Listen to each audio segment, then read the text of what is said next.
दोस्तों, एक बार द्वारका में भगवान श्री कृष्ण से मिलने के लिए उनके एक सखा आते हैं जो दूर मध्य देश में निवास करते थे। श्री कृष्ण के मित्र अत्यंत दुखी और दरिद्री थे, इसीलिए वे भगवान श्री कृष्ण के पास गरीबी को दूर करने के लिए उपाय मांगने आते हैं। श्री कृष्ण के मित्र उनसे कहते हैं, केशव में अत्यंत दुखी और दरिद्री हो, कितने ही परिश्रम करने पर भी मुझे अपने परिवार को पालने जितने भी धन की प्राप्ति नहीं हो पाती है। ही द्वारकाधीश, मैं आपके पास धन संपत्ति मांगने नहीं आया हूँ, किंतु आप मुझे ऐसा कोई उपाय बताएं जिससे मेरी दरिद्रता दूर हो जाए और मैं अपने परिवार का पालन कर सकूं। मैं किसी लोभ के कारण आपके पास नहीं आया हो और नहीं मुझे धन चाहिए। मैं तो बस इतना चाहता हूँ कि आपकी कृपा सदैव मुझ पर बनी रहे। कृपया मुझे मेरी गरीबी दूर करने के लिए कोई उपाय बताओ, मैं जीवन भर आपका ऋणी रहूंगा। मित्र द्वारा इस प्रकार से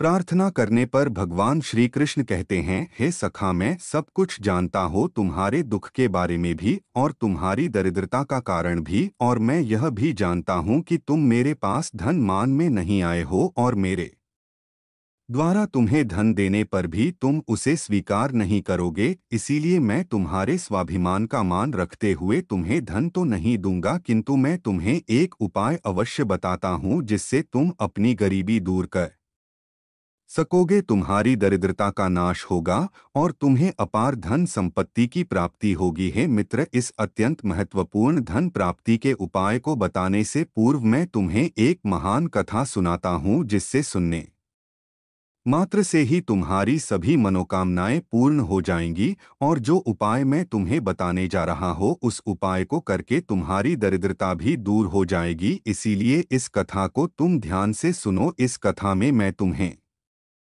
संपूर्ण मनोकामनाओं को पूर्ण करने वाली कामधेनु माता की कृपा प्राप्त करने का उपाय बताऊंगा। तुम्हें नित्य केवल एक चीज गौमाता को खिलाने हैं। ऐसा करने से तुम्हारी दरिद्रता समाप्त हो जाएगी। है सखा, प्राचीन काल की बात है। पूर्व देश में एक अत्यंत धनवान सेठ रहा करता था जिसका नाम था पुष्पराज। उसके पास धन की कोई कमी नहीं थी। उस सेठ की पत्नी लीलावती अत्यंत सुंदर और पतिव्रता नारी थी। सेठ के 5 पुत्र थे और वे सभी अपने पिता के साथ ही उनके कारोबार में मदद करते थे। पुष्पराज का स्वभाव बहुत लालची और स्वार्थी था। उसने अनेकों लोगों की मजबूरी का फायदा उठाकर धन इकट्ठा किया था। उस सेठ ने धन तो बहुत इकट्ठा किया था, किंतु उसने कोई पुण्य के कार्य नहीं किए थे।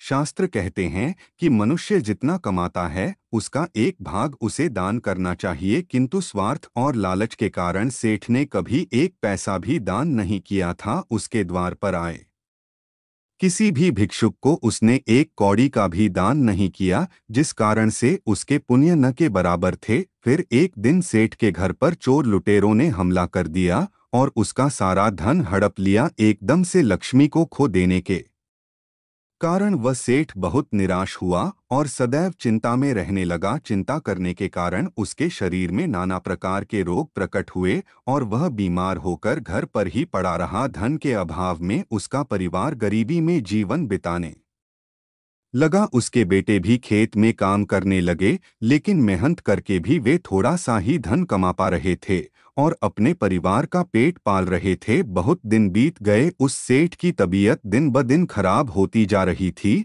और उसे मृत्यु का भय सताने लगा। उसकी पत्नी उसकी बहुत सेवा किया करती थी, किंतु कोई भी उपाय करके भी सेठ की तबीयत ठीक नहीं हो रही थी। फिर एक दिन उस सेठ के द्वार पर यमराज साधु का भेष धारण करके पधारे और उन्होंने सेठ की पत्नी से कुछ अन्नदान करने को कहा। सेठ की पत्नी का स्वभाव दयालु था, इसीलिए उसने उस साधु महात्मा को घर के अंदर बुलाया और अपने रसोई में जो कुछ भी पड़ा था वह सारा उस साधु को भोजन में खेल ला दिया। इससे वह साधु अत्यंत प्रसन्न हुआ और कहने लगा, है माता, आपने आज इस भूखे साधु की भूख मिटाकर बड़ा पुण्य का काम किया। मेरे मन में तुम्हें कोई वरदान देने की इच्छा हो रही है, इसीलिए आज तुम जो भी मांगो उसे मैं निश्चित ही पूर्ण करूंगा। साधु के यह वचन सुनकर उस सेठ की पत्नी ने कहा, है महात्मा, आपको कोटि कोटि प्रणाम है। ही साधु, कुछ समय पहले हम बहुत ही धनवान थे, किंतु चोर लुटेरों ने हमारा सब कुछ छीन लिया, जिस कारण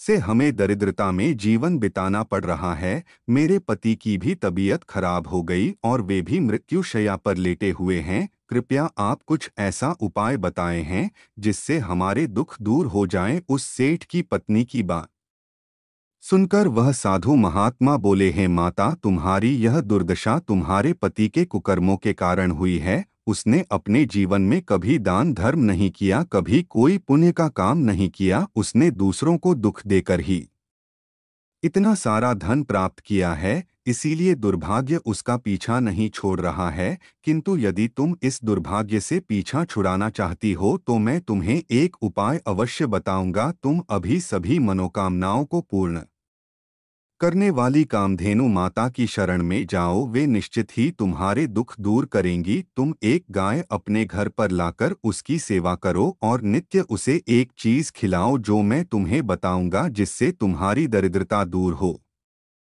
जाएगी। इस प्रकार से वह साधु उस सेठ की पत्नी को उपाय बताते हैं और उसी स्थान पर अंत ध्यान हो जाते हैं। फिर इस चमत्कार को देखकर वह सेठ की पत्नी आश्चर्य में पड़ जाती है और उस साधु द्वारा बताए गए उपाय को डोट करने का निश्चय करती है। उसके पास उतना धन तो नहीं होता है कि वह गाय को खरीदे, इसीलिए वह गांव के पास स्थित गौशाला में जाकर वह उपाय करती है। वह रोज सुबह चुपके से घर से निकलकर गौशाला जाने लगी और साधु द्वारा बताई हुई वह चीज उस गाय को खिलाने लगी। फिर एक दिन अचानक उसे यह समाचार मिला कि राजा के सिपाहियों ने उन चोर लुटेरों को पकड़ लिए हैं जिन्होंने उस सेठ का धन चोरी किया हुआ था। इस प्रकार से गौ माता के आशीर्वाद से उस सेठ को उसका सारा धन प्राप्त हुआ। फिर वह सेठ भी अपनी पत्नी के साथ रोज गौशाला में जाने लगा और गाय की सेवा करने लगा। रोजगार के पीठ पर जो को बढ़ होता है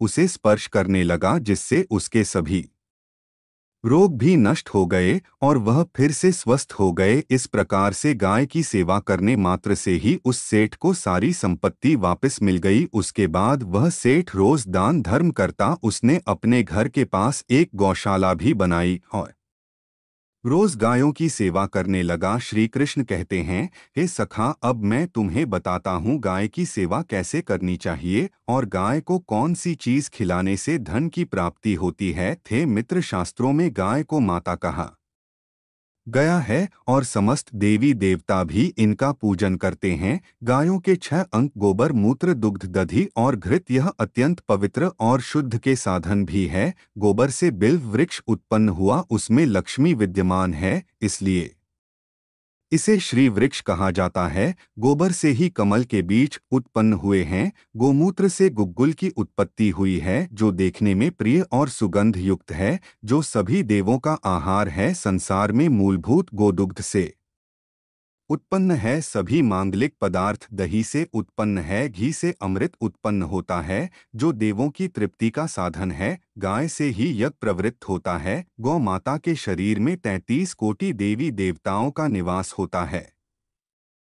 गाय एक अत्यंत पवित्र, निर्मल, शांत, निष्पाप जीव है। ऋग्वेद में इसे संसार का पालन पोषण करने वाली कामधेनु माता कहा गया है। इसके दर्शन मात्र से मनुष्य के हजारों पाप नष्ट हो जाते हैं। इसीलिए कभी इस निष्पाप गौमाता पर अत्याचार नहीं करना चाहिए। गाय को कभी मारना नहीं चाहिए और कभी उन्हें कष्ट नहीं देने चाहिए। गाय को मारना शास्त्रों में सबसे बड़ा पाप माना गया है। जो मनुष्य गाय की निस्वार्थ भाव से सेवा करेगा वह सुख समृद्धि प्राप्त करेगा। जो स्त्री रसोई में बनी पहली रोटी गौमाता को खिलाएगी वह सदा सुहागिन और सौभाग्यशाली रहेगी। जो लोग अपने घर में गाय से प्राप्त पंचगव्य को घर में रखेगा उसके घर में कभी दुख दरिद्रता नहीं आएगी। जो व्यक्ति प्रतिदिन किसी न किसी तरह से गौ माता की सेवा करता है वह सबसे अधिक पुण्यवान बन जाता है। शास्त्रों में गौमाता को माँ लक्ष्मी का रूप माना गया है, इसीलिए उनकी पूजा करने से दरिद्रता दूर होती है। प्राचीन काल से ही गौमाता की सेवा और संरक्षण करने की परंपरा चली आ रही है। कई आरसी मुनि अपनी कुटिया में गायों का पालन करते थे तथा राजा महाराज गायों का दान करते थे। गायों के दान को डोट सबसे बड़ा दान कहा गया है। गाय का दान करने से सभी जन्मों के पाप नष्ट हो जाते हैं और मनुष्य को मोक्ष की प्राप्ति होती है। गौ माता के दर्शन करना बहुत शुभ होता है। शास्त्र कहते हैं रोज सुबह गाय के दर्शन होने से पुण्य की प्राप्ति होती है और सुबह गोबर के दर्शन होने से लक्ष्मी की प्राप्ति होती है। अगर किसी महत्वपूर्ण कार्य के लिए जा रहे हैं और अचानक ही गौमाता आपके रास्ते में आ जाती है तो वह कार्य निश्चित ही सफल हो जाता है। किसी भी यात्रा पर निकलते समय अगर गौ माता के दर्शन हो जाएं तो वह यात्रा सुखपूर्वक पूर्ण हो जाती है, इसमें संशय नहीं है। कुंडली में यदि पितृ दोष होता है तो अन्य उपायों के साथ साथ गौमाता को प्रतिदिन रोटी और घास खिलाने से लाभ होता है और पितृदोष से मुक्ति मिलती है। इसी तरह कुंडली में यदि शनि की 7.5 या महादशा है तो हर शनिवार और अमावस्या को काले रंग की गाय को घास या रोटी खिलाएं और उसकी पूजा, इससे शनि दोष कम होता है। गौमूत्र यानी कि गाय का मूत्र बहुत ही उपयोगी, पवित्र और स्वास्थ्य की दृष्टि से अत्यंत हितकारी होता है। आध्यात्मिक दृष्टि से तो गौमूत्र का महत्व है ही, साथ ही वैज्ञानिक और स्वास्थ्य की दृष्टि से भी गौमूत्र के बहुत से लाभ बताए गए हैं। गौमूत्र में बहुत से खनिज पदार्थ और स्वास्थ्यवर्धक तत्व होते हैं जो हमारे शरीर की शुद्धि करते हैं और बहुत से रोगों से भी बचाते हैं। साथ ही गौमूत्र छिड़कने से वातावरण में शुद्धता और पवित्रता व्याप्त हो जाती है। इसीलिए हमारे शास्त्रों में शरीर को निरोगी रखने के लिए प्रतिदिन गौमूत्र का सेवन करने तथा घर में गौमूत्र छिड़कने के लिए कहा गया है। कुंडली में शुक्र ग्रह की स्थिति को मजबूत करने के लिए ज्योतिष शास्त्र के अनुसार सुबह के भोजन में सबसे पहली रोटी निकालकर एक सफेद गाय को खिलाना शुभ माना जाए आता है। अगर कुंडली में बुध ग्रह कमजोर है या किसी कारण इसके दुष्प्रभाव झेलने पड़ रहे हैं तो हर बुधवार के दिन गाय को हरा चारा खिलाना शुरू कर दें। इससे बोझ से जुड़े दुष्प्रभाव दूर होंगे और आपको तमाम समस्याओं का हल मिल जाएगा। अगर कुंडली में मंगल दोष है जिसके कारण आपके जीवन में कई तरह की परेशानियां हैं तो लाल रंग की गाय की सेवा करें। मंगलवार के दिन गाय का पूजन करें और उसे गुड़ और चने आदि खिलाएं। बृहस्पति ग्रह को जीवन के सभी मांगलिक कार्यों का कारक माना जाता है। ऐसे में अगर किसी व्यक्ति के जीवन में विवाह आदि मांगलिक कार्यों में विघ्न निर्माण हो रहे हैं तो उन लोगों को कुंडली में बृहस्पति ग्रह की स्थिति को मजबूत करने के ये रोटी पर गुड़ और चने रखकर गाय को खिला देना चाहिए। इससे शुभ परिणाम प्राप्त होते हैं। अगर घर में अशांति है, लड़ाई झगड़े होते रहते हैं तो घर में सुख शांति बनाए रखने के लिए घर के अंदर गाय के गोबर से बने उपले को जलाना चाहिए और उसका धुआं संपूर्ण घर में फैलाना चाहिए। इससे घर की नकारात्मक ऊर्जा नष्ट होती है और सकारात्मक ऊर्जा में वृद्धि होती है। गाय के दूध, दही, घी, गोबर और गौमूत्र से बनने वाले मिश्रण को डोट पंचगव्य कहते हैं। पंचगव्य को पापनाशक कहा जाता है और हिंदुओं की एक धार्मिक विधि प्रायश्चित करने में इसका उपयोग किया जाता है। वे को बनाने वाली सभी वस्तुएं अत्यंत उपयोगी होती है जो स्वास्थ्य के लिए लाभदायक तो है ही, साथ ही औषधीय गुणों से भरपूर है। अगर द्वार पर गौमाता आती है तो उसे बिना रोटी खिलाए जाने मत देना, नहीं तो दुर्भाग्य का सामना करना पड़ेगा, क्योंकि जिसके द्वार से गाय बिना कुछ प्राप्त किए लौट जाती है उसके घर से लक्ष्मी भी चली जाती है। प्रत्येक स्त्री को प्रतिदिन गाय के लिए एक रोटी बनानी चाहिए और प्रेम से गौमाता को खिलानी चाहिए। इससे गौ माता का आशीर्वाद प्राप्त होता है और मन की इच्छाएं पूर्ण होती है। कुछ लोग गौमाता को बासी भोजन अथवा जूठन खिला देते हैं, इसे शास्त्रों में पाप माना गया है। आप किसी अन्य पशु को खिला सकते हैं लेकिन गाय को कभी जूठन नहीं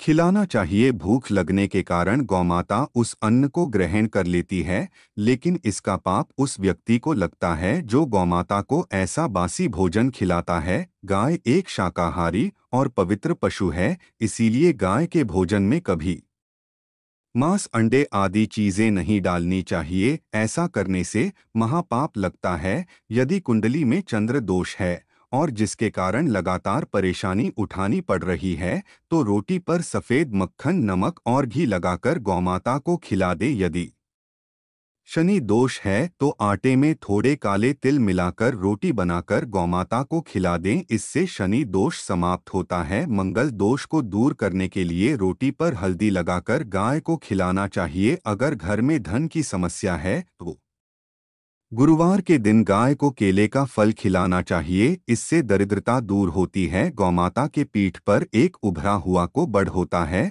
उसको बड़ में सूर्य केतु नारी होती है। जब भी द्वार पर गांव में आता पधारे तो इसको बड़ को एक बार जरूर स्पर्श करें, इससे जीवन से सभी रोगों का अंत होगा और धन संपत्ति की प्राप्ति होगी। शास्त्रों में कहा गया है, जो मनुष्य तन मन धन से गौ माता की सेवा करता है, वह मृत्यु के बाद वैतरणी नदी को डोब गौमाता की पूंछ पकड़कर पार कर लेता है। उस व्यक्ति की अकाल मृत्यु नहीं होती है और उसे मोक्ष की प्राप्ति होती है। जिस व्यक्ति के भाग्य की रेखा सोई हुई है, अगर वह व्यक्ति अपनी हथेली पर रखकर गौमाता की जीभ से चाट आता है तो उसकी सोई हुई भाग्य रेखा खुल जाती है और उसका दुर्भाग्य सौभाग्य में परिवर्तित हो जाता है। तो दोस्तों, इस प्रकार से भगवान श्री कृष्ण ने गाय का महत्व बताया है। आप भी नए साल की शुरुआत में गौमाता को ये चीजें जरूर खिलाएं, आपकी सभी मनोकामनाएं अवश्य पूर्ण होगी।